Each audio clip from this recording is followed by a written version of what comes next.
শিক্ষার্থী বন্ধুরা, আজকে আমরা জানবো কোন দেশ থেকে কোন পুরস্কার দেওয়া হয়।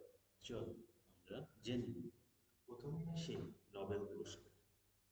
নোবেল পুরস্কার দেওয়া হয় সুইডেন থেকে। কোথা থেকে দেওয়া হয়? সুইডেন। অস্কার পুরস্কার দেওয়া হয় যুক্তরাষ্ট্র থেকে।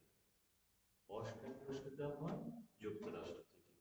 পুলিৎজার পুরস্কার দেওয়া হয় যুক্তরাষ্ট্র থেকে। পুলিৎজার পুরস্কার দেওয়া হয় যুক্তরাষ্ট্র থেকে। এরপর আছে এমি পুরস্কার দেওয়া হয় যুক্তরাষ্ট্র থেকে। এমি পুরস্কার দেওয়া হয় যুক্তরাষ্ট্র থেকে। এরপর আসি ভিক্টোরিয়া পুরস্কার দেওয়া হয় যুক্তরাজ্য থেকে। ভিক্টোরিয়া পুরস্কার দেওয়া হয় যুক্তরাষ্ট্র থেকে। এরপর আছে নাইটহুড।